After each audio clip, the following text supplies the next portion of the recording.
is social media platform. Ano nga ba ang social media platform at bakit hindi mo nami-meet yung criteria? O baka mali lang talaga ang pagkakaintindi mo pagdating sa social media platform. Okay. Social media platform is a exchange platform. Okay? Ano yung ini-exchange dito sa social media platform?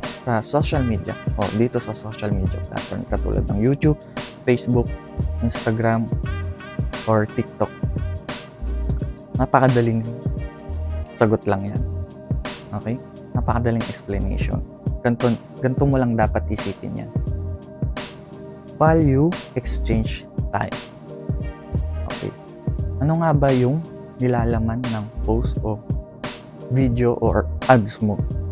Baka walang value. Okay?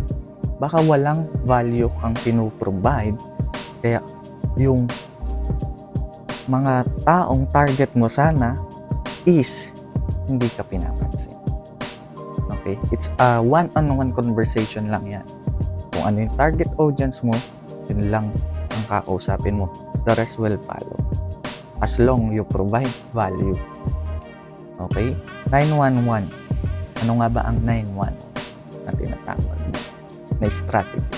Ang 911 is magbibigay ka ng 9 na value dun sa target audience mo o dun sa market mo. Tapos 1 personal for you. Bakit 1 is personal for you? You will ask them.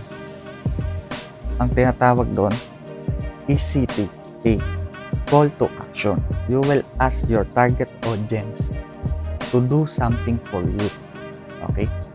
If you give 9 value already to your target audience, so if you ask them, it's become easy.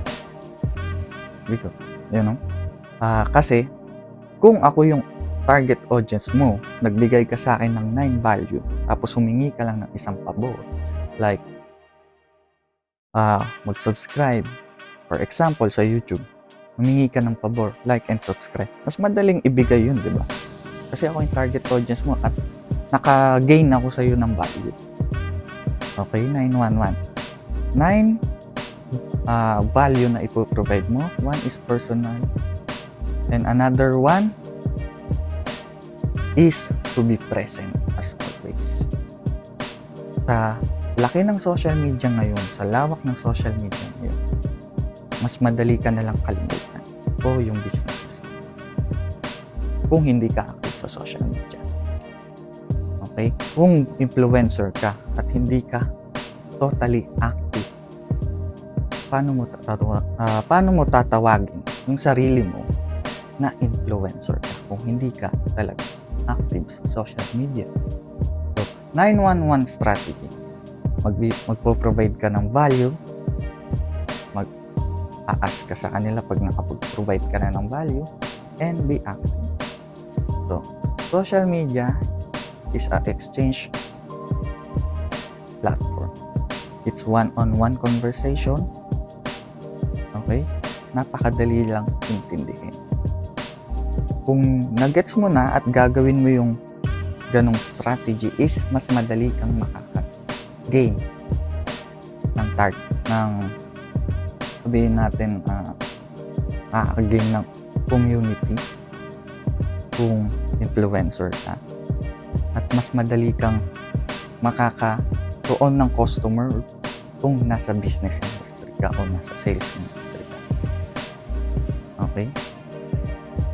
So, every action kung bakit kailangan mo palaging present o nasa social media para hindi ka makalimutan. Kasi, bibigyan na lang kita ng isang payo. So, sa third law ni Isaac Newton, every action, meron siyang opposite o equal reaction. Okay? Meron siyang equal and opposite reaction. So, kung active ka palagi, day in, day out, everyday active ka dito sa social media, nagpo-provide ka ng value, at isa lang ang hinihingi mo sa kanila, this 911 strategy nga, diba? Is makukuha mo yung gusto mo. So, yun lang. Sana naintindihan.